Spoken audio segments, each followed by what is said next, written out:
Lee Camp. Hey, man, how you been? Good, dude. Good. I'm impressed with your tenacity of just putting the number of the episode just everywhere you can, you know? No matter how much we get it wrong, you're like, I'm going to put in the title. I'm going to say it a bunch. I'm going to have a T-shirt that says episode number 50, maybe 49. I'm just going to get it out there as much as I can. After I put it out there, I thought, I bet you I could have checked this before I and I was like, what was the last episode? The last episode was 48. Okay, cool. So I'm going to go back and change everything. Well, there was an option between checking the episode number or having the smoothie ready to go for airtime. So it's a tough call, man. I did yoga and I worked out today, so it's like I got to get the smoothie ready, and the smoothie takes precedently. Of course it does. Of course, I would never argue otherwise. How was your weekend, buddy? We haven't done a Monday one in a while. I know, special Monday episode. I like to call it special, even though it just means we missed a day. But yeah, weekend was fine. It's a mere 970 degrees in Washington, D.C., so it's lovely. So. Don't worry about climate change, buddy. It's a liberal myth. No, total myth. Record-breaking temperatures all throughout the Pacific Northwest. Oh, and in England, they've had record-breaking temperatures. So it's nothing to be alarmed about. Oceans typically set themselves on fire. Totally cool. Yeah, that devil's anus that opened up in the Gulf of Mexico, that was totally normal. That just happens all the time, Sometimes you're out there sailing and you're like, oh, it's a devil's anus. It sucks ships down and spits out lava. And happens all the time. Devil's anus, by the way, is my favorite ride at Six Flags. It is. It does 0 to 60 in. Oh man, I can't get my pants off quick enough. It is fast. And it's a hot ride. It shits you through fire, and then there's just a butt plug that comes right up at the end. But you can get a butt plug with your photo on it. You know what I mean? As you go through. I think we're, speaking of records, I think we're setting a record for a number of episodes in a row we can mention butt plugs. I think we're on like 3 or 4. So maybe this will surpass Leafgate as a subject that goes through. Let's hope someone didn't run into your butt plug out on the street, because that's unacceptable. The insurance should definitely cover that. I mean, I hope you got the extended warranty, because that is, listen, if they're not going to cover that, then what are they going to cover? I legally parked my butt plug, Lee. I went to dinner. I come out and somebody smashed into it. And now I'm in an insurance tangle up. It's important to legally park it. You got to put it in those little spots that they have out front of the restaurant. The butt plug parking. Yeah. They look like donuts. There's a bunch of little donuts. And you just park it out front of the restaurant. But oddly enough, in front of the donut shop, it's a different shape. I don't know why I don't know. I don't know how they petition that with the city. I don't know these rules, but again, now Government Secrets butt plugs will be available for sale at our live show that we're doing. Yes, that has been well established. When's that? When's the live show? September 18th, Los Angeles, September 18th, 3:00 at Dynasty Typewriter, which is this cool old. It's the Hayward Theater. It's a really cool alt comedy space, and Jamie and Vanessa book it, and so I've known both of them for a long time. Jamie used to book the Hollywood Improv, so we have a date there. As soon as we get a ticket link, we will let everybody know, and it'll be on both of our respective websites. So it's going to be fun, and we promise to put over a half hour of research into this one. We're gonna elongate the research prep time. It's gonna be a big show. We're actually gonna have a pre-production meeting that consists more of a text going, "Hey, you want to do tomorrow at 6?" or something. We'll have 3-4 texts at that time for that show. I just hope that the waves aren't that good so that I can make it to the show on time. That's my only concern. If it's just know in advance, folks. If I'm alone on the stage, the waves were hot that day. So if the waves are bumping, I mean, you can't kill the messenger. You know what I mean? Like, what am I supposed to do, Lee? It's not, like I'll get there when I get there. So alone on stage once, fool on me, shame on me. What was Bush's version? Alone on stage twice. Shame on you. Wait, shame on George Bush. I can't. The point is, you can't fool me twice. All right, Graham. Okay. All right. That's good to know. I got that written down. I can't fool you twice. But ladies and gentlemen, welcome to Government Secrets episode. Thought it was 50, but actually still 49. So we have more of a topical stuff. There's more craziness happening in the world that the U.S. is now involved in, of course. And luckily, we used to talk about how part of what made our jobs easy for this show was that you could just type operation and then a letter of the alphabet and find a different CIA operation. Another thing that makes our jobs easy to make things topical is that every week there's a new country the United States is trying to create a coup within, or something happens there and the United States is somehow at fault. So yeah, that's like weekly. Yeah. The good thing is we were sort of worried, wow, what if we run out of operations? No, there's a new one happening right now. The CIA is conducting one in Cuba right now. So it's fantastic. Yeah. The CIA never sleeps. So no, they don't. Not when they have completely limitless funds and unchecked power. It's great. I think the framers of the Constitution didn't put anywhere in there, these three branches of government, checks and balances. Oh, but there's going to be a fourth state that they can kind of do whatever they want, however they want, to whomever they want, and we're just going to have to take it. And as we've covered before, which everybody should go back and listen to, I believe this was in the maybe the nuclear bombs episode, but Truman, who signed the CIA into existence later, a week after. Oh, it was also in the JFK episode, obviously episodes. A week after JFK's assassination, penned a column that was published in the Washington Post a month after JFK's assassination, saying the CIA has gotten out of hand, folks. This is not what was intended. And it was in the Washington Post, and most people want to forget that ever happened. Yeah, it's Truman did a bunch of things that later was like, oh boy, that was a little, maybe we didn't think that one through. Oh, really? Hank? I think he was a lot like Bush in that a lot of what he was doing, he was kind of the puppet in front of the puppeteers. He's the one who's trotted out doing whatever the fuck. And then other times he's doing stupid shit that's his idea.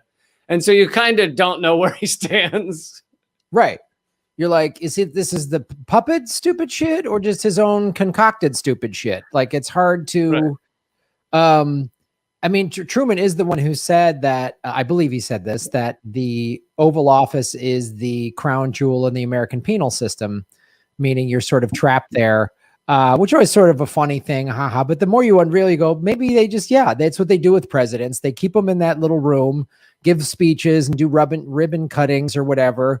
And then all the awful shit is really happening behind closed doors. Now, I'm not excusing any of the awful presidents we have had, including our current one, and the one before that, and the one before that, and the one before that, and the one before that, and on down since Kennedy. Slight little pass on Carter, but it's a big deal. On certain things, in certain areas. Certain things, on certain things. But all right, do you want to get into? But yeah, I think a lot of it is done by the people in the shadows. But it depends on the president as to how much they're just going to roll over for those folks. So we saw, JFK is kind of the best example because he started out basically going along with whatever the Joint Chiefs or most of what the Joint Chiefs told him. That's how we ended up in the Cuban Missile Crisis and things like that. And then as he grew as a human being and everything else, he stopped wanting to go along with the Joint Chiefs, and he said fucking no. And when the Bay of Pigs collapsed, he wouldn't invade Cuba. And so he was saying no, no, no. And then that got him killed. So. Yeah. And yeah, it's like that old Bill Hicks joke of every president since, they brought him in there and probably showed him what really happened on the grassy knoll. And they all just went, okay, I'll play ball. Right. Right. Or some of them were willingly. Ford was like, yes, I was on the Warren Commission. Get me in there. I'll help you boys out however you want me. Yeah, like, some of them are just high-fiving and yeah. I mean, like you said, there's something penal going on in that office. So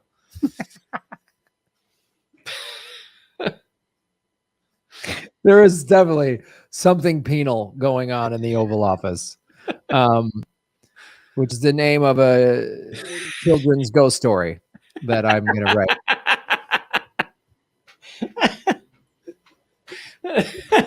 You got to come out with your book of ghost stories. You've been threatening for a long time. But I mean, here's the thing. If ghost stories are meant to kind of fuck you up as a kid, I feel like the ones you've told me about of yours really will fuck up a kid. Yes. I think just the ghost stories of the American Empire would terrify any young child. Like any episode of this show would be like, ooh, don't trust anyone, like go have fun, trick or treat. So this week's topic, as we hinted to, is Cuba. Most people know Cuba had some protests, which, oh my God, a country had some protests? What? That must mean that it's going to sink into the ocean and explode into a fireball. And all of our media will cover how the Cuba, the country is going to collapse because there were some protests. And it's this ridiculous thing. And of course, now we're not covering really this in the show, but now everything's coming out about the extent that the U.S. was involved in fostering these protests, in increasing the Twitter, surge that happened, the hashtag SOS Cuba, all this shit. Like now we're seeing articles coming out because it takes a while to suss out what the fuck's going on. And it's just very clear that it was done by the U.S. and other U.S., client states, basically. And that doesn't mean that some of the protesters weren't genuine, that there weren't people there that have qualms with their government. But, yet again, the U.S.'s dirty little fingers are all over it. Well, of course, and it's the same old crazy thing. And like, I think some of it, like Max Blumenthal with the Gray Zone has come out to say that there's showing the CIA is helped involved in this and stuff like that. And what drives me nuts is, okay, are there Cubans saying we're not getting enough services during the pandemic or whatever? Of course they are. But the thing that drives me nuts about that is that said, like, see, that's why communism fails. I don't know. Have you been in America in the last 18 months? Yeah. Have you seen empty shelves and food lines for 3 hours and people, being, the eviction moratorium is ending in August. Like it's ending in a bunch of states. So a bunch of people starting like August 6th are going to be kicked out. Like, and by a bunch, you mean millions. I mean, millions. I mean, millions of them. And so when these types of protests happen in America, the American media, the corporate media doesn't talk about how America is a failed state. We're not covering. I mean, if that's what drives me, like we're still feeding Americans this, like, America's the best place. It's not perfect, but it's I mean, people have been protesting contaminated water in Flint, Michigan for 6 years. I mean, what are we talking about? Like the Dakota Access Pipeline. I mean, we could go on down the line. Just what's happening right now in Los Angeles. There is the fucking LAPD seized a bunch of fireworks, put it in their bomb diffusion truck, and it blew up and destroyed people's homes and injured people. That just happened in LA. Like, and there was a press conference today with Chief Moore. And he's answering questions. So there's this guy behind the cameras who's going, Chief Moore, you're a criminal. You should be blown up. You should be fired. And he's trying to be like, pretending, I'm sorry, could you pull your mask down? I couldn't hear you. Because there's someone in their neighborhood had their neighborhood blown up by LAPD. And then we're going to sit there and go. That's when the incompetence really is evident, when it's shooting off in a fiery fireworks explosion. that destroyed people's cars and homes, and people got injured. And LAPD is like, well, we're trying to, and this giant, whatever $2 million bomb truck that they didn't even do correctly. So we waste money on a bomb truck that still fucks up everybody's neighborhood. And we're going to sit there and say Cuba's having problems? Oh, got it. I had a friend with a bomb truck, but it was mainly just where we went to fuck when we were in high school. So, but that's what you guys called this guy's dad's van. It was the bomb truck. Smoke weed and fuck. But this also means the LAPD has gotten to Naked Gun level. There's a scene. This scene was in Naked Gun where the factory's exploding and it's a fireworks factory. So you see all the fucking fireworks shooting out and everything. And whatever Leslie Nielsen is facing away from it, facing the crowd that's facing the fireworks and the flames and going, nothing to see here. Yes. Go, everybody. It's all fine. And it's like, it's unbelievable. And like Cuba had some protests because they're not happy with their government. And then we got communism has failed. Jen Psaki, we all know communism has failed. I'm sorry, Jen, who are you again? What are you, privileged white lady, saying to me? Like, and above everything else, what is it that's actually driving us to extinction that literally could kill humans' ability to live on this planet any longer? That would be capitalism. So beyond everything else, there's always that. And then, of course, there's the things like Cuba has no homelessness because they give everyone somewhere to live if they need somewhere to live. They have no joblessness, unemployment, because you have a right to a job. They have some of the top healthcare in the world. And so this doesn't mean that everything in Cuba is fucking perfect. But a lot of what's wrong in Cuba is our economic war that we've been perpetrating against them for decades now. And, we're going to get into some of what we've done to them for decades. Right. Right. Yeah. We've got, but we're going to get into them. And then we also have a Operation Peter Pan, not making that name up with relation to Cuba. So those are our segments for today. Yes. So let's see. I can share these awesome graphics with everybody. We have fantastic graphics. Who's watching.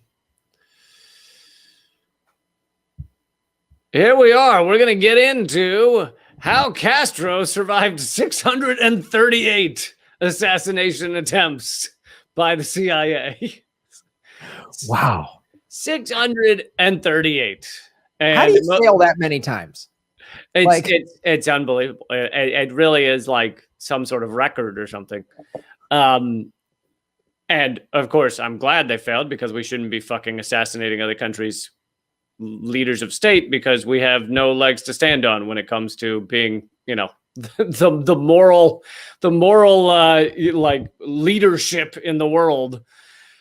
So this is there's many outlets have covered this because this is one of these government secrets where once you get far enough removed from it, they're okay with revealing it, and so it's come out over the decades. But the most of the article I'm going to go by is the Australian Broadcasting Corporation, ABC, different ABC than ours, but still corporate. So yeah, still corporate. So this is about, they say about 10 years ago, the former head of Cuban intelligence, Fabian Escalante, told a British documentary team that the CIA had tried to kill Fidel Castro more than 600 times over a period of about 40 years. In a series of bungled and harebrained schemes, the CIA overwhelmingly failed to kill Castro. Escalante's list, and I love this, he literally, at least he says he did, kept count for each president that the U.S. had. So here are the numbers by his count, Escalante's. Eisenhower, 38 times. Kennedy, 42 times. Johnson, 72 times. Nixon, 184 times. Carter, really? 64 times. Reagan, 197 times. Bush Sr., only a mere 16 times did they try to kill Fidel Castro. And Bill Clinton, only 21 times. So successfully did U.S. spies not kill the Cuban leader that he was able to die of natural causes at age 90. Yeah, I mean, well, I think it's clear the CIA aged him with their aging gun and killed him that way. So The CIA. I'm so glad our tax dollars are going for 600 bungled attempts. Like, what were the attempts? Just like a carrier pigeon's going to drop to me. You're about to hear some of them. Oh, yes. And whatever you come up with as the end of that sentence will probably not be as insane as they came up with. No, we know that. There's no way. Some of the operations we've uncovered on this show. The CIA is run by like adolescent lunatics or something. Like, it's not even like the sharpest brains. They're just crazy, but not even. It's like kids. Well, it's like 9-year-olds. Yeah, I may be leading with the conclusion here, but it is like they're given so much freedom to just fuck with the world, to kill people, to do whatever the fuck they want. John Kiriakou, the whistleblower who revealed that our CIA was torturing people and then served time in prison for revealing the torture. He's the only one to ever serve time for our torture program.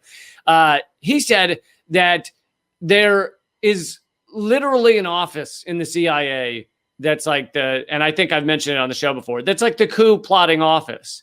And if you want to plot a coup, you go in there and you bring a little, a pitch, like a movie pitch. Like, here's the country I would like to overthrow and why. And, and they sit down and they go, picture it now. Djibouti. All right. We go in there and they go through and they like submit who they want to coup. It's fucking insane. Is it like in show business? Because you're always trying to say it's like, it's Saving Private Ryan meets, that's how you pitch stuff. Like, it's like Honduras meets Chile meets Iraq. All right. It's what we did. It's the Mozambique coup with Indonesia. Huh? We do those, but so it's sort of a tropical, but there's oil. Like, we're going to do it in Cuba. Instead of WMD, it'll be WMM, weapons of mass mangoes. All right. We'll go in and this doesn't surprise me at all, because executives in show business are morons as well. And like a writer friend of mine was like, this young executive brought these two writers in, like, I got this great idea and I want you guys to write it. He's like, this woman, is bringing her new like boyfriend, fiance home to dinner, right? Parents haven't met the guy. Only here's the wrinkle. She's white and he's black. And they started laughing. They thought he was joking. And they're like, what year was it? This was in the 90s. And they're like, you mean Look Who's Coming to Dinner with Sidney Poitier? And the guy was like, huh? Never heard of that. Never heard of the movie. That movie that came out in the 60s, where that was that exact plot line. Well, also makes a lot more sense in the fucking 60s than in the 90s. Yes, I know. Idiot. I know. It's just like, that movie came out in the middle of the civil rights movement. So this was a big hot topic. And the guy had no idea. He worked at a studio, had no history of movie, no nothing. And I feel like it's these same idiots, that same type of idiot. They're just go-getters. That's how they got the position. They're conniving go-getters that know how to work their way up the ladder in a corporation, or what the CIA is basically a corporation. It's just a big company, and they know how to do it. And so they pitch these dumb ideas and their focus group, just like a sitcom. And that's what they come up with, like, Operation Mango Farm or whatever this one's going to be. Maybe the more of the details of this, but it reminds me of, what was it? Was it Barry, the producer of Wild Wild West, Barry Sonnenfeld? He had I think it was him. He had tried to insert. He told multiple movies that he was producing or co-producing or something, that a giant spider needed to be the bad guy because people were scared of spiders, and people fought that idea, and eventually it got crammed into the movie Wild Wild West, which was a massive flop. And he was just like, just put in a giant spider, all right? That's all that matters. Yeah. These are crazy people. I remember a director said to me once about show business, he goes, it's the only industry where to succeed in it, you need a D average in school.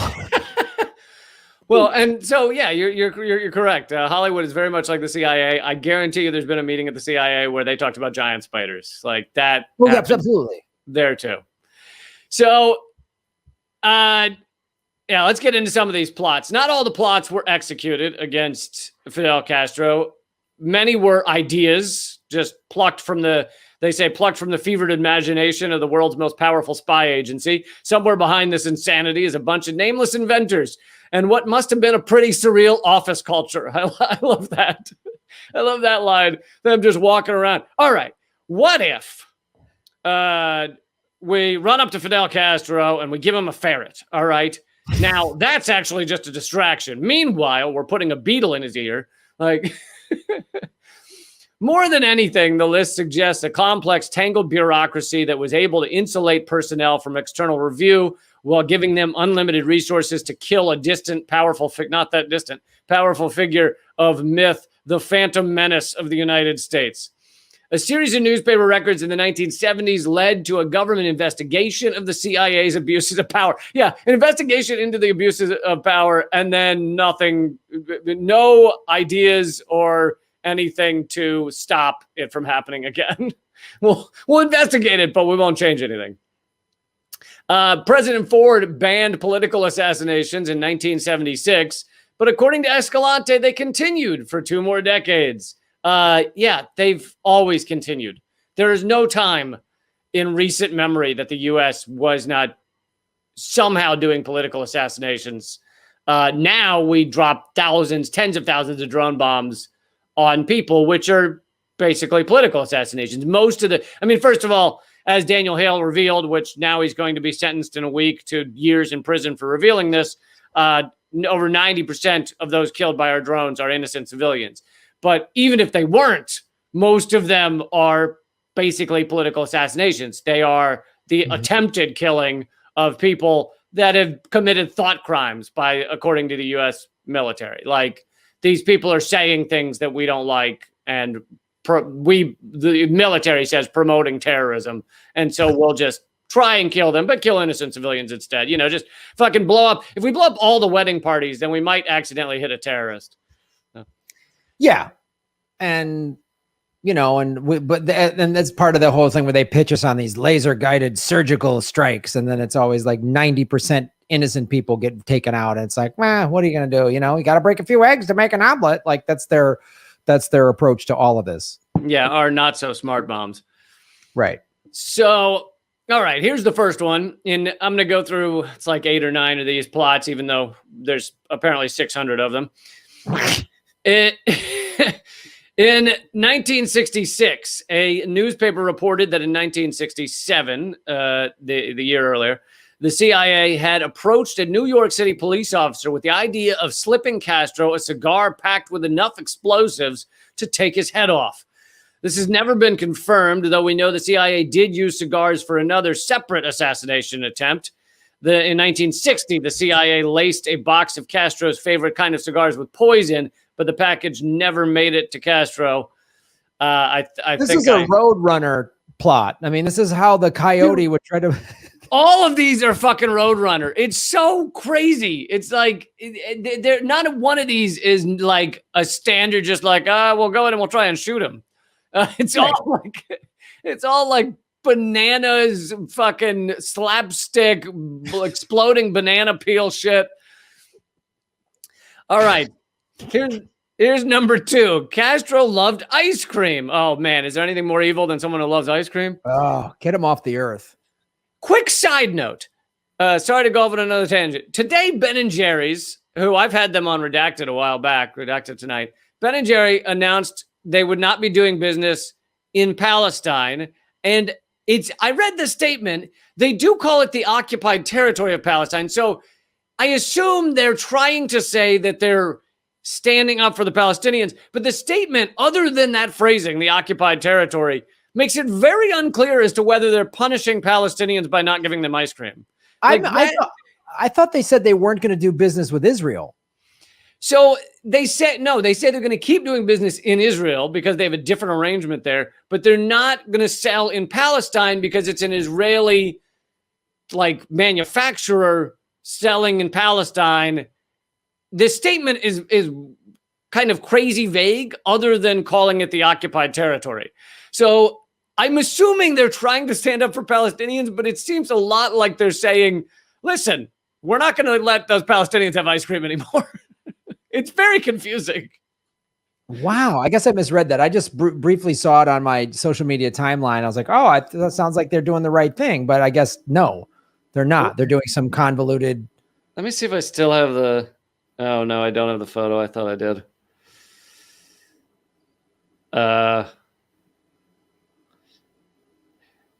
Graham, kill time. Sing a song for the next 30 seconds.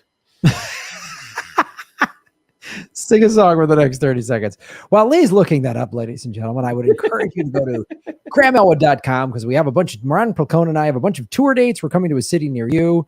And that's also where we will have the ticket link for Government Secrets Live September 18th. And we're working on a New York venue in October. We're working on that. All right. Here's the full statement. Ben & Jerry's will end sales of our ice cream in the occupied Palestinian territory. We believe it inconsistent with our values for Ben & Jerry's ice cream to be sold in the occupied Palestinian territory, or OPT. We also hear and recognize the concerns shared with us by our fans and trusted partners. We have a longstanding partnership with our licensee who manufactures Ben & Jerry ice cream in Israel and distributes it in the region.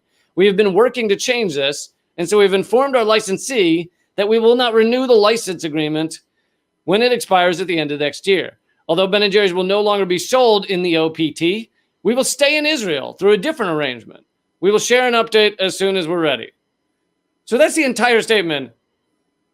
And so it sounds like it's saying you can still buy Ben & Jerry's in Israel, but not in Palestine, which is tough to be like, that shows how much we love Palestine. Yeah, that sounds like the most like corporate double talky.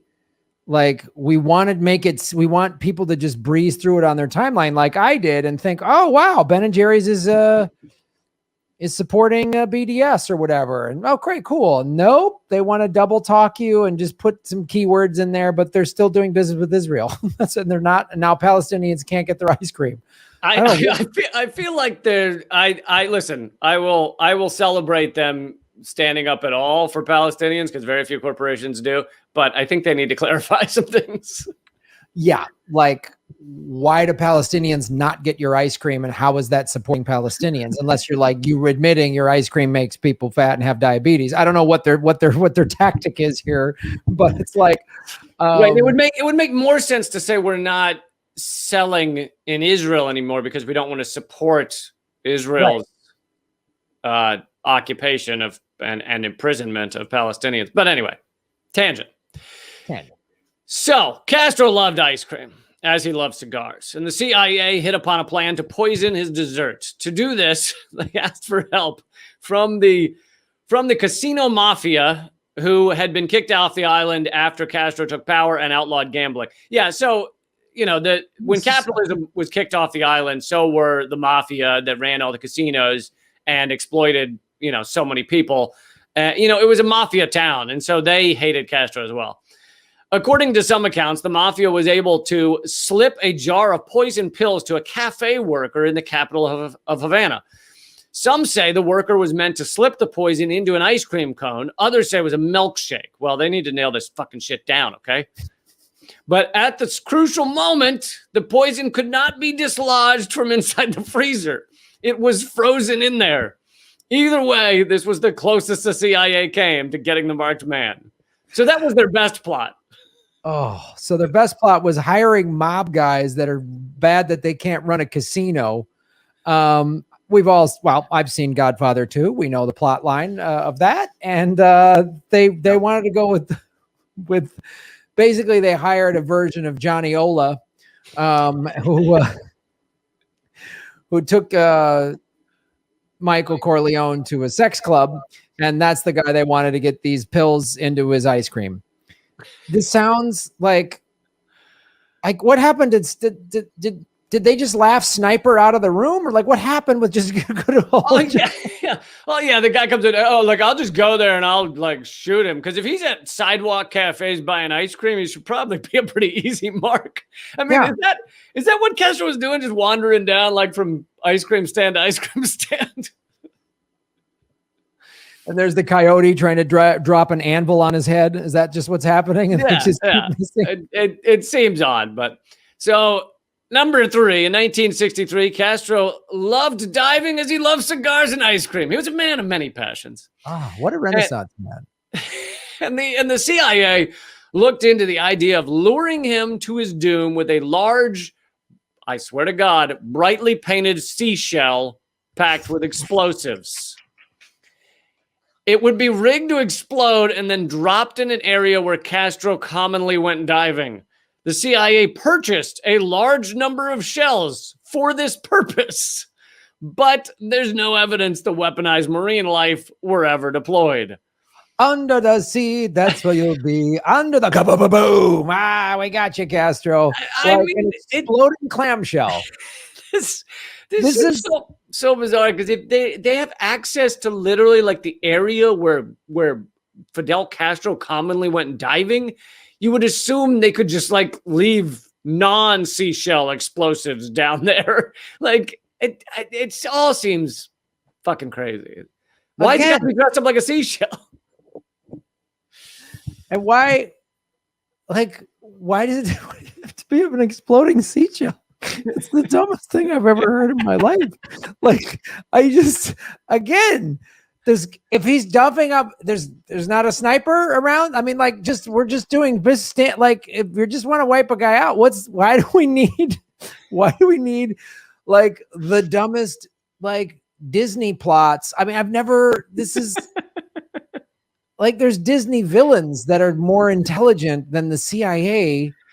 But you know that if they'd gotten to the point that they were actually doing it, like a hermit crab would come along and like take the shell, and they'd be like, no. No, there goes our exploded shell. It's walking away. Oh no, it's walking towards our submarine. Oh, we never saw that coming. Shit. Who saw a hermit crab picking up our exploding seashell and walking away with it? Fuck, these guys are stupid. How are they in charge of anything? Like, it's why they don't recruit comedians, because we would just be laughing at them all day going, really? That's your plan? They're done? Yeah, I really do picture the guy walking in and being like, can I just go there and stab him? And they're all like, what are you, out of your mind? That's too easy. You know what? This is like Dr. Evil in Austin Powers. Like, no, I won't shoot him. I'll come up with a crazy, slow plan that slowly kills him. And explain it along the way so he has enough time to get out of it, and now he knows how the plan works. Right. So, number 4, 1961, the gadgets arm of the CIA dusted the inside, and this is the one I'd heard the most about before. CIA dumb attempt number 4. Dusted the inside of a diving suit with fungus that caused a chronic skin disease and put tuberculosis in the breathing apparatus. All they needed to do now was get Castro to put on the suit. Oh. It was decided, and this is how far it got. It wasn't just done. They then had the plan to get it to him. It was decided a high-profile American lawyer who had been leading negotiations with Castro would become their unwitting accomplice and present the suit to the Cuban leader. The plan fell apart when the man was tipped off by a CIA lawyer. So, like, this is what they're doing during negotiations with Castro. Like, this is classic U.S. empire. We're fucking villainous assholes. They are currently in talks with Castro, negotiating peace, and they're also trying to give him a wetsuit that will kill him. With the dumbest things I've ever heard. Like, we're going to give you a skin fungus, and that's going to make it like really, like, you're going to give we're going to put it. You think eczema is going to kill this guy? Like, what are you talking about? It's like, did you kill him? No, but he's been scratching quite a bit. I mean, he can't leave the country now. He's like, we got him. Like, he's furious. He can't, moisturizer is doing nothing for what we did. It's just like, And then we've got a guy with calamine lotion that actually has vinegar in it, so it's going to make it worse. All right. Like, furthermore, we've sanctioned all moisturizer coming into the country, so he can't even get any. You guys, CIA, I know you're watching the show. You're so fucking stupid. You're so stupid. Like, I could like, again, just have someone go get him when he's diving. Like, what's the why?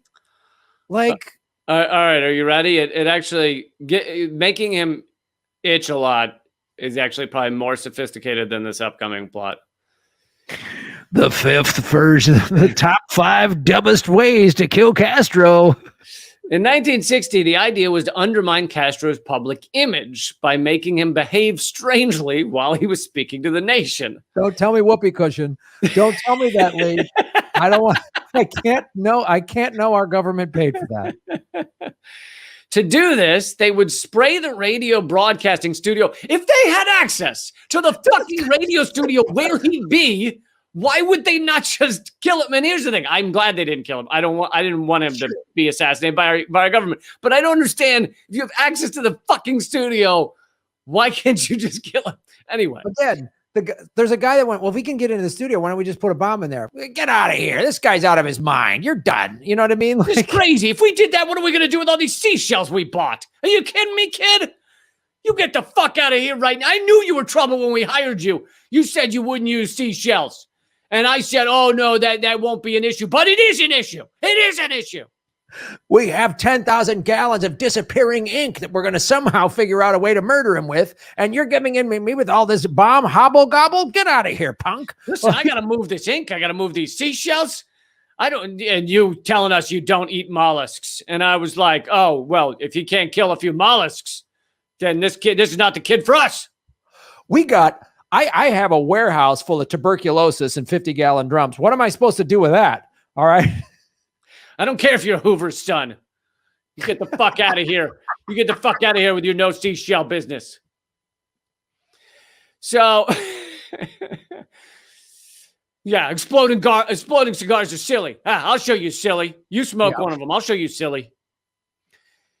So, let's see, they went into the radio broadcasting studio and they were going to spray it with a chemical similar to LSD so that Castro would hallucinate live on air.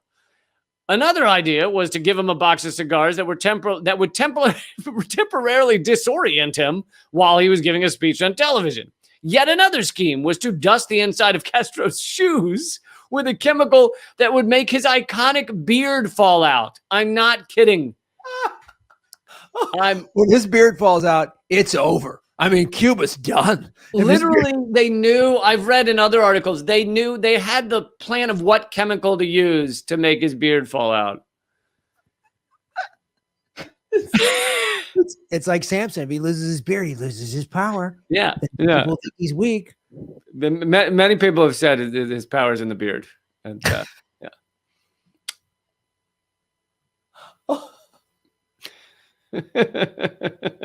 I cannot grasp. Well, not to mention, if he loses his beard down below, that'd be really troublesome to him. He's got a bald bag on him. He's going to be then where? How does the government go from there? You put that on top of with the eczema. We got him. I mean, it's over. You can't have a communist strongman with a bald bag. We know that. That's been known since day one. Marx wrote about that. No communist strongman without a big forest of a ball sack. That is well known. Like I'm half tempted. If I didn't know you, I think you're bullshitting me. You know what I mean? Like, these are so preposterous. I'm like, come on, Lee. This is bullshit. But like, I know this is the truth. That's what's so. It's God. Our CIA is stupid. Like, they're so dumb. Oh. Yeah, this is not just one article. This is multiple articles. It's also came out in some of the, we mentioned at the beginning, the investigation into the CIA's abuses, quote unquote, which were not really abuses. They were just doing what the CIA does, but they pretended they were abuses. All right, I got, I think 2 more here. Marita Lorenz was Castro's lover in 1959. She was recruited as a contract agent for the CIA and tasked with assassinating the Cuban leader. She was given 2 botulism toxin pills to drop in Castro's drink, so her story goes. Just one would kill him in 30 seconds, but she got cold feet. Even if she had wanted to kill him, she had botched the job anyway. She said she stashed the pills in a cold cream jar that made them gunky and unusable.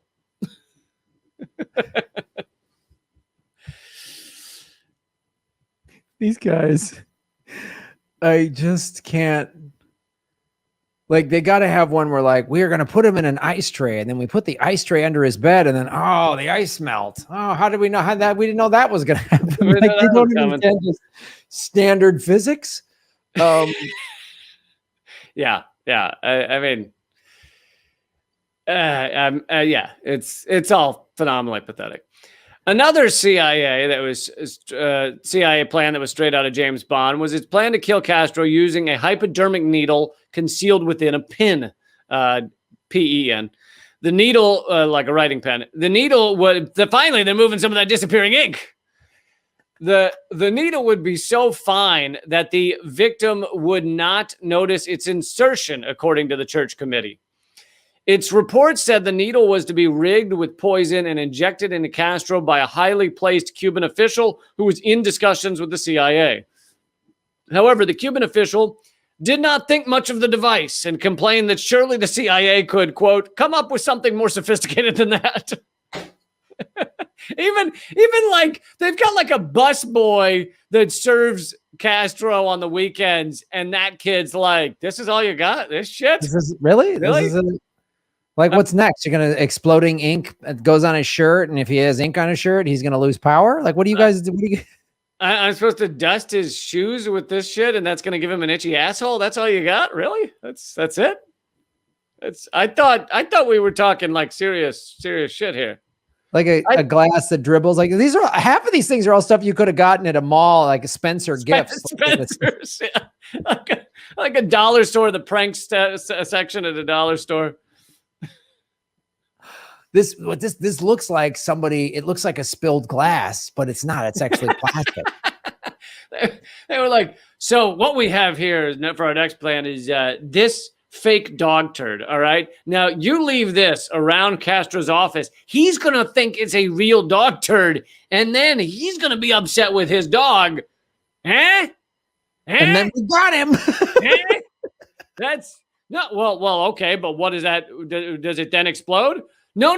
It's just going to disorient him, and he won't know who put it there. Yeah. And he'll be like, this is my dog. And then he'll get close and try to smell it, and then won't. And then we will. And then we got him. And he's going to feel silly because he's going to be on all fours smelling a fake dog turd. You know what I'm saying? It's going to make him feel silly. And then it's all downhill from there, really. You can't run a nation once you've been smelling fake dog turds. There's no way. It's impossible. And then Cuba collapses. It all makes sense. Oh, and we do have an image of Castro in a scuba suit, which very important. Oh, wow. I'm assuming that's not the one that was filled with fire ants or whatever. Yeah, that was their plan. We filled it full of fire ants, and then we didn't realize the ants die underwater. Yeah. Yeah. We didn't realize the ants would die after we had them in the suit for the past 2 months while they were being shipped to Castro. Damn it. And then I guess we thought ants could swim, but I guess they can't. So we lost that plan. You've heard of the school to prison pipeline. Did I mention that in the 60s there was a Harvard Lampoon to CIA pipeline? They just were funneled straight there. National Lampoons just straight to the CIA. Just like, get some of the writers from Scooby-Doo and get them over to the CIA and come up with plans to foil Castro. And that's what they're going to do. Just like. So the other reason that official with the hypodermic needle plan, the other reason that didn't go off, despite the fact that other than, on top of the fact that the guy was like, I'm not fucking taking this stupid needle thing. I got to stab him in the back with a pen. You don't think he'll notice that? So he was, but part of the timing was also the problem. He was offered the pen on November 22nd, 1963, the date of JFK's assassination. And then this is one of these things where I feel like our mainstream media, or in this case, Australia's mainstream media, throws in there to just go along with the standard story on JFK's assassination. The event saw the agency withdraw its support on the attempt at Castro's life, and the official never took the pen to Cuba. As if some of the CIA didn't know that JFK was going to be killed because they were part of it. But to me, a lot of people think the CIA is one entity, but as we're showing here, there's multiple departments. They're doing many things. Often the right hand doesn't know what the left hand's doing. I mean, I've covered before how at one point in Syria, and this is more recent, the Pentagon-trained rebels were fighting the CIA-trained rebels. So just because part of the CIA is trying to assassinate Castro does not mean that a small group in the CIA doesn't know about the plans to kill Kennedy. But anyway, I'll give you one final quote. This is from the Guardian article on these attempts on Castro. The obsession on the part of the CIA and their exile allies perhaps only had a modern equivalent in the hunt for Osama bin Laden. As Wayne Smith, the former head of the U.S. Interests Section in Havana, said a few years ago, quote, Cuba seems to have the same effect on American administrations that a full moon has on a werewolf. We may not sprout hair and howl, but we behave in the same way. Which is shockingly true. I mean, we have been so butthurt over the fact that they threw off our capitalist ownership of their country that we have never stopped trying to crush them. And that's proven today with the continued sanctions on Cuba, which are causing the deaths of many people because thanks to our insane economic war on them, they literally can't treat COVID patients as effectively. And people are dying there because of that. And people die because of other, medical things that can't get into the country. People die because of, hunger, sometimes in Venezuela or Cuba because of our economic wars. So we're still going, still trying to kill as many. And, who dies from economic war? Well, it's usually like babies and the infirmed, elderly. So we're still trying to kill as many babies and old people as we can in Cuba because, we're just a wonderful moral country. Yeah, well, they had the audacity of not wanting casinos. Yep.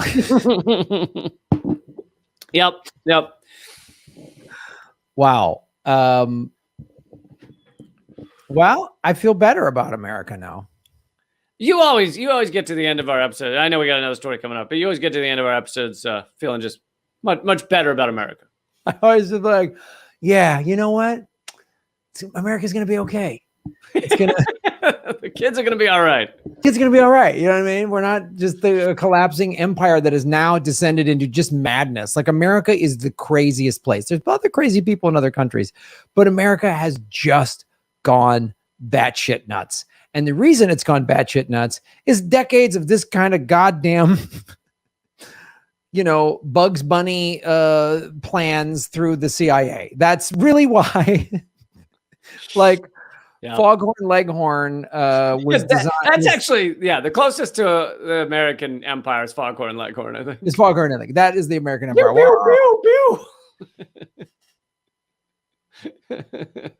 Yeah, well, that was Yosemite Sam. So there's two different branches. That's basically. Yeah, if you mesh the two, Foghorn Leghorn and Yosemite Sam, maybe a little Tasmanian devil.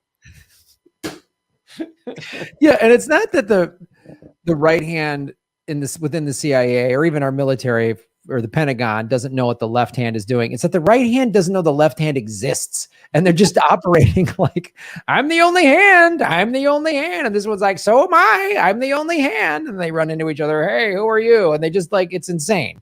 Right. Like they run into each other in the hall and they're like, who are you trying to coup? And he's like, oh, I'm trying to coup Ethiopia. And he's like, I was trying to coup Ethiopia. Fuck you, man. Well, who told you I was supposed to be doing that one?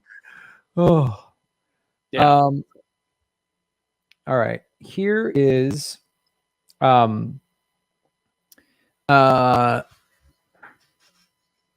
this is, I wanted to talk about Operation Peter Pan.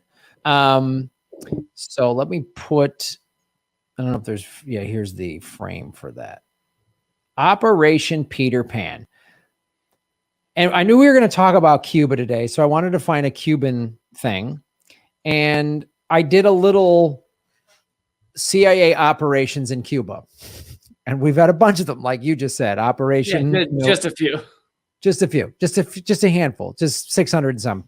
So one of the plans in there was, or Operacion Pedro Pan, that's the Spanish version, was a clandestine mass exodus of over 14,000 unaccompanied Cuban minors ages 6 to 18 to the United States over a 2-year span from 1960 to 1962. So we stole children from another country. Jesus Christ. Right? Aren't we amazing? Aren't we so amazing? This is such an amazing country. They were sent by alarmed parents. Again, now this is from Wikipedia. So alarmed parents, I would take that with a grain of salt. But well, no, I also sent you history.com did an article about it. So it's more than just Wikipedia. Okay.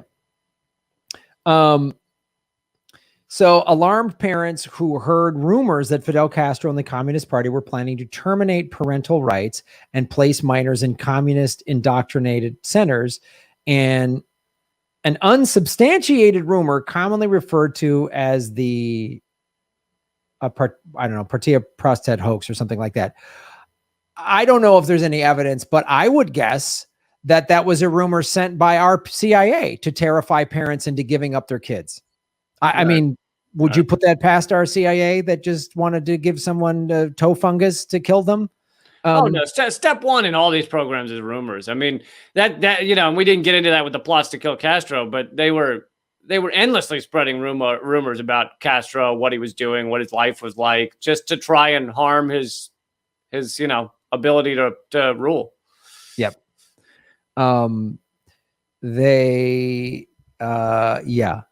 And that was the thing. I had a teacher when I was in the 8th grade who was like, "Oh, kids in Cuba, they're meant to pray. And if they pray to a god and they close their eyes, nothing shows up. And then they tell them to close their eyes and pray to Fidel Castro. And then an apple shows up on our table. So that's how they're indoctrinating the children." I'm like, wow. What the fuck is that? Yeah. My 8th grade teacher, seventh grade teacher said that to me. And to our whole class. And I'm like, wow. At the time, meanwhile, we're like, hey, a big fat creepy dude will come down your chimney, and if he didn't like you, he'll give you coal. Yeah. And we're like, but Cuba's weird. This was, again, she would say this to us right after the whole school stood and did the Pledge of Allegiance to the flag. So that's not propaganda at all. You're not propagandizing children at all. And said that somehow pledging allegiance to America was under God. Under God. Yeah. And indivisible. One nation under God. So that's not propaganda at all. That's just good, decent, God-fearing Americanizing. But what they did in Cuba was horrifying. So we had to get those kids out of there so that they couldn't be taught to like grow up in a country where everyone should have health care. The program consisted of 2 main components: the mass evacuation of Cuban children via airplane to the United States, Miami as particular common hub, and the program set up to care for them once they arrived. Both were led by Father Brian O'Walsh of the Catholic Welfare Bureau. Well, I'm sorry, there's a little bit of a red flag for me as someone who's like, so the Catholic Church was helping out with this? Feels like a red flag that the Catholic Church, which has spent money on lawyers to discredit survivors of pedophile priests. I hear Catholic Church and rescuing children, a little bit of a red flag goes up. The Catholic Church that we know has done, we could do hours of episodes on those monsters. Wow, Graham, why are you so hard on a religion that I was raised by? Yeah, awful. Another crazy place. The operation. Well, I just want to throw in here, since we're talking about the Catholic Church, or I don't know if it's necessarily the Catholic Church, but the church. is that this program, which you're speaking of and you're going to keep going into, is very similar to the residential schools where Native American children were stolen and put in schools. And in Canada, they were run by the church, and thousands of Native American children were killed. The bodies are now just being dug up in many instances. And right now in Canada, they are burning down churches because of this. So. Yeah. Good for them. It's just, yeah, this has been done numerous times. I mean, this like stealing kids and re-educating them, which is just like the cornerstone of like white colonialism, is this kind of shit. The operation was the largest mass exodus of minor refugees in the Western Hemisphere at the time, and operated covertly out of fear that it would be viewed as anti-Castro political enterprise. No, no. Do you think? I can't. I have a hard time believing that. Following the Cuban Revolution of 1959, the first wave of Cuban immigrants left for the United States. Most, if not all, thought it to be a temporary solution, imagining a life where they could return to Cuba once the United States liberated the country from both Fidel Castro and the spreading communist movement. Now, these were the most elite and well-off members of society. That's who left. And this is true in a lot of places. Right. When there was like some sort of, working class uprising, the people that left and hated the new government and were the wealthy. They were the ones who got run out because they were profiting. Right. And because there was more equal, at least more equal distribution of wealth. And if you go to, so I went to Cuba a few years ago, and if you go to Cuba, you still see a lot of the architecture is these kind of grand mansions that were built when there was an exorbitant amount of wealth and a few number of people. And those grand mansions are now split up into housing for, 5 or 6 families, which can live in a grand mansion pretty comfortably. So instead of having some people living in mansions and others living on the street, you have everybody living fairly comfortably, but nobody with grand mansions. And, to the people in the grand mansions, initially, that's horrifying, right? Right. Yeah. So I can't believe I'm losing my mansion where there's rooms in it that I literally don't use. And now people on the street can have a roof over their head. Oh, the insanity of it all. Yeah. So this was, so the most elite and well-off members of society, owners of big farms, big merchants, sugar mill owners, manufacturers, cattlemen, representatives of foreign companies, and established professionals. They fled once their assets and property were seized by the new government. So this brings me to this article that was sent by our friend of the show. Jeff Bezos said his dad emigrated from Cuba alone at 16. His grit, determination, and optimism are inspiring. Jeff Bezos, who is currently flying around the world in a spaceship while his own employees starve. So just a quick sidebar on fuck that guy. So having been involved in a similar program that gained young Hungarians interest in the United States following the Soviet repression in 1958 uprising, Father Brian O. Walsh of the Catholic Welfare Bureau. So he did this for kids. And again, getting kids out of the tyranny of communism to come to America. With the help of the U.S. government, developed the Cuban Children's Program in the late 1960s. Key players included Tracy Voorhees of the Eisenhower administration, James Baker, and of course, Father Walsh. This is like, So and when this happened, by the way, and because I could read this article forever, then there was like literally just kids on the streets in Miami. It wasn't, we're taking care of them. There was just kids. There was just children, refugees on the streets in Florida. Right. It's like bringing them to the United States does not instantly fix their lives. Like Right. there was such an indoctrination. I mean, it continues to this day, but such an indoctrination of like America's the land of promise, Cuba's the land of misery and death, that it was like, well, if we just steal them and put them on American soil, then all is peaches and cream, you know, as if there aren't poor people and homeless in America. Yeah. And you took children and then didn't even provide for, like, it wasn't like, oh, we put them in schools and gave them jobs and everything was great. No, some of them just were walking the streets. Gee, oh, that's great. Gee, I wonder what they're going to get into. Like what, or someone's going to snatch them up or whatever. If it's just like another stupid, horrible plan that ruins people's lives, all because we can't stand the fact that someone has a system that's different than capitalism. Like, yeah. If capitalism was, and this is why you know the capitalists know their system is awful. Because if your system's great, you're not worried about somebody else's system. You know what I mean? Like, Right. You're just like, it's not a threat to me. But capitalism is like, oh God, we can't let people all have the same things. Then we lose our mansions and our private jets. And then, you know, our shithead sons can't fly into space while his own employees starve 50 years later. So it's like, it's.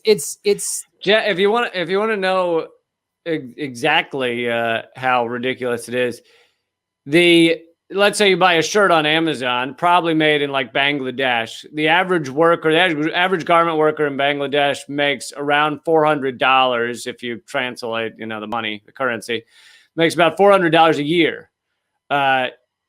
Jeff Bezos makes that in a single second, every second.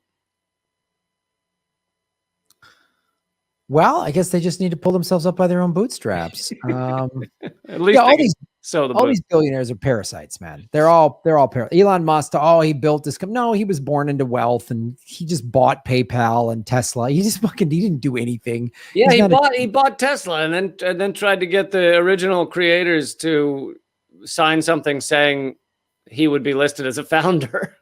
Yeah, they're all evil. And I just was watching CBS News this morning, and they're all like fawning over Jeff Bezos and his brother about their flying into space. And it's just like, he has the money to do this, but he literally spends money to block unions. I can't even, we're so out of whack. The space program used to be something we all, like, as a kid, I was like, this is awesome. And the best and the brightest, and it was about exploration and science. And, you know, I'm a Trekkie. It used to be a socialist program. Yes. We work together and we go to space together, really. Together for the betterment of mankind. Now it's just rich assholes amusement park. Like, fucking blow these people out of the sky.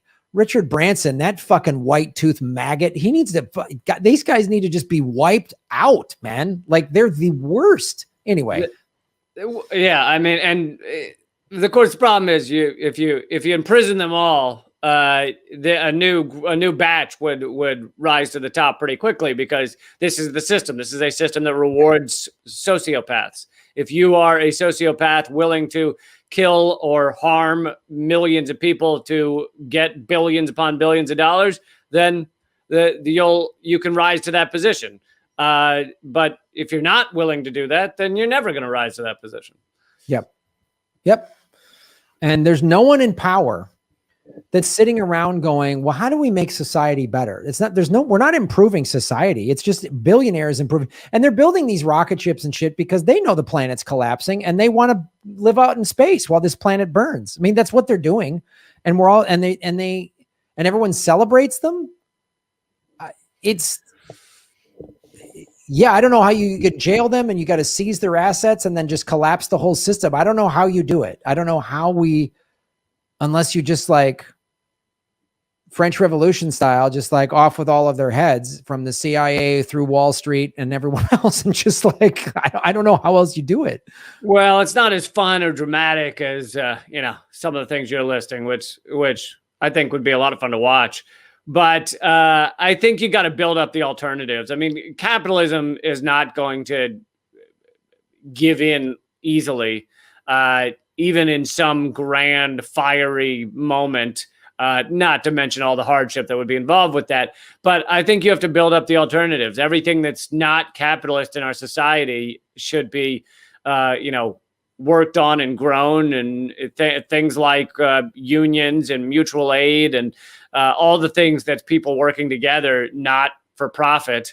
That's what people should be working on and devoting themselves to. And, I try and promote a lot of those things, but I'm not saying it's a lot of people don't want to hear that because they want something you can do tomorrow that'll fix everything. And I don't think that thing exists. But no, it doesn't. That thing doesn't exist unless it's like aliens coming to the planet and taking out the 1%.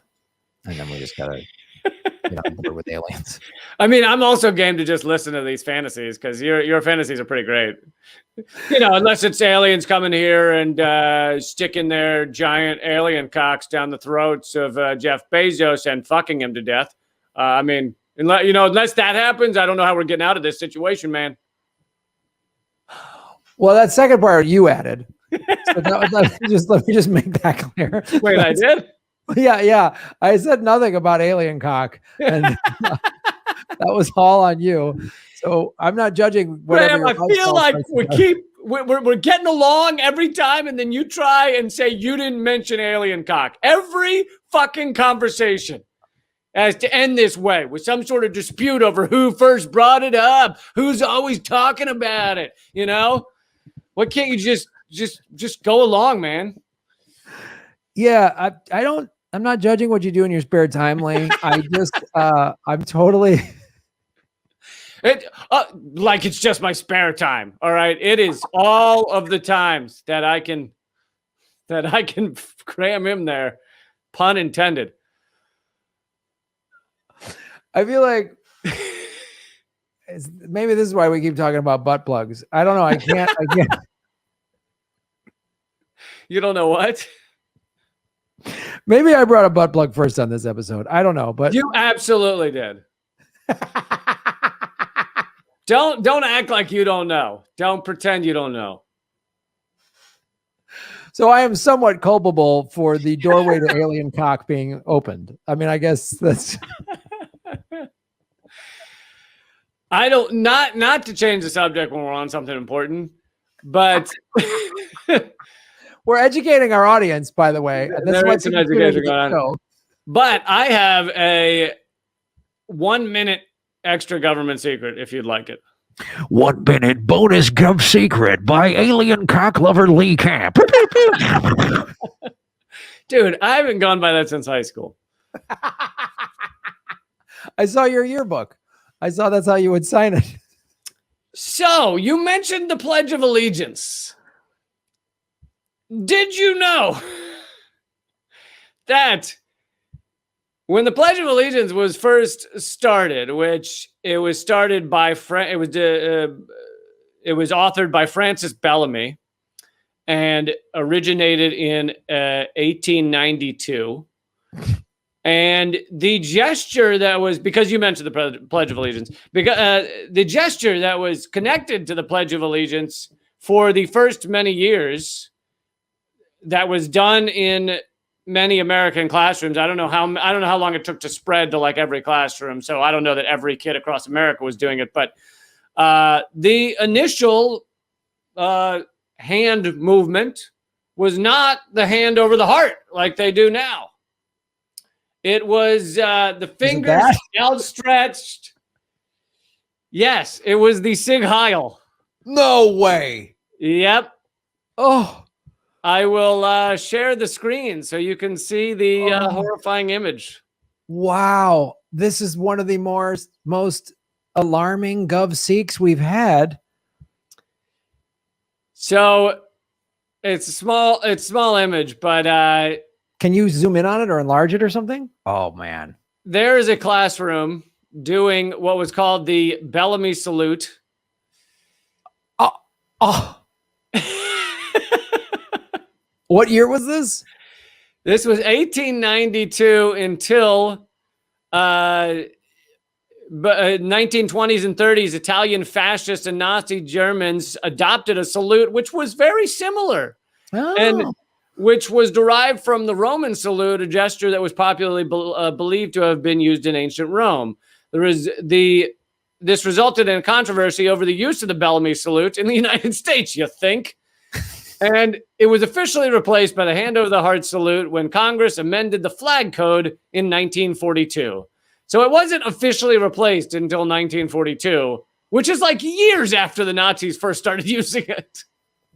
Wow. Yeah, a good 10 years, I believe, after the Nazis started to kind of come into power. They came into power like 32, 33, I think, right? Right. So a solid 10 years of everybody doing that, they went, oh, maybe we should change it. Maybe we should stop signaling to the flag. Mm-hmm. And then that was in 42s. And then 4 years later, we go into Operation Paperclip and Operation Treadstone or Bloodstone or whichever one it was, where bringing Nazis over here. Paperclip. The country has had way, because it's like, why are all of these neo-Nazis still alive in this country? Why is that still allowed? Because they've been allowed to happen. They've been, Russia outlawed the swastika after World War II. They outlawed it. Germany has said they've outlawed it. But yet here it's like, well, they should be allowed to. And also, I mean, this could get into another episode or another segment at some point, but there was until World War I got closer to the time when the U.S. got involved, there was a fair amount of support for Nazism in the United States, even as, some of the stories were coming out as to what exactly the Nazis were involved in.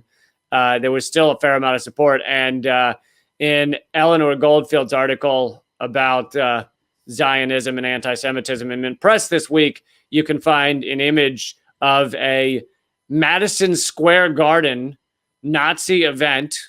I don't know the exact year, but it later 30s, maybe even early 40s, in which it was like sold out, and it was banners, massive banners on the stage containing swastikas and George Washington, images of George Washington. Yeah, when a country's founded by genocide and slavery, it's pretty easy for people to go, yeah, of course. This sounds okay. Yeah. Sounds good to me. Washington and that gang had a pretty good idea. Wow. That's sorry to take your joke and make it the right answer, but yeah, thank you for slam dunking the truth on that joke. You're like, Lee, for future reference, if I make a horrifying joke that I find despicable and disgusting, and that's why it's funny, don't tell me I'm correct. Okay. Don't tell me I'm right, because it just is like, oh, I was going shock value over the line. There's no way it's that awful. No, it turns out it was. Never. That's a lesson I should know from doing 49 or 50, who knows what number we are, episodes of the show. Is that you can never be surprised. You can your joke answer is that you think is so outlandish might be you're not going to be. Yep. The American government will never. The craziest idea you could come up with for how the CIA wanted to kill Castro is probably true. Yes. And how deep America has been into Nazis is probably also true. That's probably, we're way more Nazi than we thought we like to believe. Even though we sent young men to fight them in World War II, we still are very Nazi. But all right, well. So yeah, that's the show. Thank you guys for joining us, learning the truth. Government Secrets, episode 49, probably in the books. Cuba, CIA, and Nazis. So Lee Camp, where can people follow everything you're doing? Yeah, so I have a brand new creation that is meant to support a lot of left-wing outlets and radical independent journalists, independent media. It's called radindiemedia.com. I hope everybody will just check it out for a few minutes. And it's not like a money-making venture. There's no advertising. There's no corporate sponsors. It basically just links to all these things. So all it does is help get hits and views for some of the most important journalism being done around the web. And it's RADINDIE media.com. So yeah, check it out, bookmark it, check it every day if you like it. And that's about all there is to it. Also, for those listening to this on a podcast, you'll notice we also do the live stream, and you can come check that out if you want to view some of the images or anything. So that's on Graham's YouTube page. I then put it up later on my YouTube and Rockfin and stuff like that as well. But you can check that out. And for those watching it, you can check out the podcast whenever you're getting ready for a long drive. It's called Government Secrets. I don't know if you've gathered that. And you can find it on your podcast platforms. And wherever you're either listening or watching it, either on Lee's or mine or iTunes or however you're consuming this podcast, please like it, share it, give it positive reviews on whatever platform you're watching it. All that stuff helps because we're really trying to grow the show. And hopefully soon we will have a link for the September 18th show in Los Angeles. And we're working on a show in Brooklyn. I'm supposed to contact that theater, right? Is that where we left it with Brooklyn? Yeah, that's where we're going to leave it till October, I think. Yeah, that's right. Okay, so I got to get on that. I've just been busy. So if it happens, and it likely will, the New York one will be October 12th, and the LA one which is already booked, is September 18th. Yeah, looking forward to it. Right on. And go all my tour dates with Ron Placone, the post-pandemic comedy tour. We start September 11th in San Francisco. We do Sacramento. We got 24, 25 cities that we're doing the tour. That's all at GrahamElwood.com, and support both of us at Rockfin.com because it's blockchain, it's cryptocurrency, and they don't censor us. Do those things. All right, dude. Well, this was another good one, buddy. Damn good one. Thanks a lot, man. All right, brother. We'll see you soon. Talk to you later.